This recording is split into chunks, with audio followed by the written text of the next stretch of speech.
అసలు పోతిన మహేష్ గారే పశ్చిమ నియోజకవర్గంలో జనసేన పార్టీని నిలబెట్టారని చెప్పేసి మాట్లాడుతున్నారు.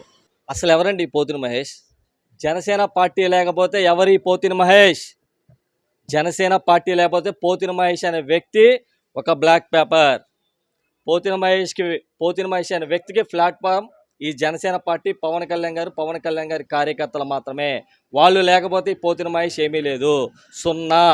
ఇలాంటి వ్యక్తి దగ్గర ఇంతకాలం మేము జనసేన పార్టీ కార్యకర్తగా ఈ వ్యక్తిగా మేము కష్టపడి పనిచేసిందా, ఈ వ్యక్తినా మేము ఎంత ఎదిగేటట్టు చేసిందని మాకే చాలా అసహ్యంగా ఉంది. ఆ వ్యక్తిని చూస్తుంటే ఎంత అసహ్యంగా ఉందంటే చెప్పడానికి కూడా పదాలు రావట్లేదు, అంత అసహ్యంగా ఉంది అలాంటి వ్యక్తిని చూస్తుంటే. పోతిన మహేష్ గారు పశ్చిమ నియోజకవర్గంలో వైసీపీని బలంగా బలపరుస్తున్నారు. దాన్ని ఇప్పుడు జనసేన పార్టీకి ఉమ్మడి అభ్యర్థి ఎవరైతే సుజనా చౌదరి గారు ఉన్నారో దీనివల్ల సుజనా చౌదరికి కానీ జనసేన పార్టీకి కానీ నష్టం ఉందా? అతను ఒక అమావాస్య చంద్రుడు అండి. అతని వల్ల మాకు నష్టం ఏంటి? సుజనా చౌదరి గారు అనే వ్యక్తి పశ్చిమ నియోజకవర్గానికి రావడం చాలా అదృష్టంగా భావిస్తున్నాం. పశ్చిమ నియోజకవర్గం చాలా అభివృద్ధి చెందుతుందని మాకు చాలా బలంగా నమ్ముతున్నాం.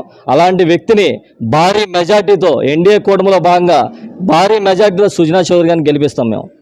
ఓకే, ఇప్పటి వరకే పోతిన మహేష్ గారు చేసిన వ్యాఖ్యలు ఏవైతే ఉన్నాయో, అంటే ఇప్పుడు జనసేన కార్యకర్తలు అందరినీ జెండా కూలీలని అంటున్నారు కదా, దాన్ని మీరు ఇప్పుడు జెండా కూలీలని ఒప్పుకుంటారా? సరే, అదే పోతిన మహేష్ని అడుగుతున్నా, జెండా కూలీలు అంటున్నావు కదా, అదే జెండా కూలీల దగ్గర పోతిన మహేష్ నిన్నే అడుగుతున్నా, అదే జెండా కూలీల దగ్గర ఎంత దోచుకున్నావు? నువ్వు ఎంత దోచుకున్నావు బయటపెట్టు. కష్టం మాది, నువ్వు చేసే ప్రతి కార్యక్రమానికి కష్టం, శ్రమ, ఆర్థికంగా కూడా డబ్బు కూడా మాదే. పోతిన మహేష్ నువ్వు మాట్లాడుతున్నావేంటి అసలు? పోతిన మహేష్ గారు ఇప్పుడు ఏదైతే పార్టీ తరపు నుంచి వైసీపీ పార్టీ తరపు నుంచి మాట్లాడుతున్నారు కదా, పశ్చిమ నియోజకవర్గంలో ఆసిఫ్ గారు ఎవరినైతే గెలిపిస్తాను అంటున్నారు. ఆయన ఏమంటున్నారు? పోతిన మహేష్ లేకపోతే జనసేన పార్టీ నిలబడదు, గెలవలేదు అంటున్నారు. మీరేమంటున్నారు? అసలు గెలిచేస్తాం, మాదే అంతా, సుజనా చౌదరి గారికి అసలు పశ్చిమ నియోజకవర్గం తెలియదు అని చెప్పేసి పోతిన మహేష్ గారు ఆరోపణ. దానికి సుజనా చౌదరి గారికి పశ్చిమ నియోజకవర్గం తెలియకపోతే జనసేన పార్టీకి తెలుసుగా. పోతిన మహేష్ వెళ్ళిపోతే జనసేన పార్టీ ఎక్కడికి వెళ్దో, జనసేన పార్టీ అక్కడే ఉంది. జనసేన పార్టీ సుజనా చౌదరి గారికి సపోర్ట్ చేస్తుంది.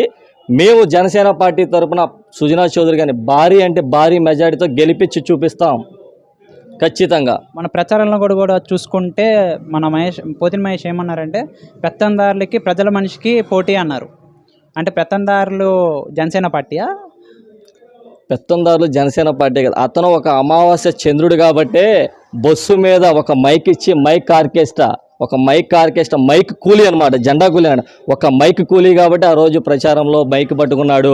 నామినేషన్ వేసే రోజు అతన్ని పున్నమి గేటు దగ్గర దింపిన మాట వాస్తవం కాదా? ఎందుకంటే అతను వెంట వస్తే ఒక అమావాస్య చంద్రుడిని పక్కన పెట్టుకున్నట్టే. అందుకే వైసీపీ నాయకులు పోతిన మహేష్ అనే వ్యక్తిని పున్నమి గేటు దగ్గర దింపేశారు. అది వాస్తవం.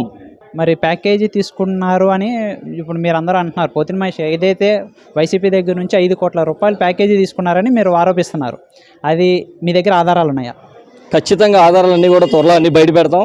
2019లో కూడా అతను ఎవరెవరి దగ్గర తీసుకున్నాడో అన్ని ఆధారాలతో మేము ఖచ్చితంగా రాబోయే రోజుల్లో ఖచ్చితంగా మేము బయట పెడతాం.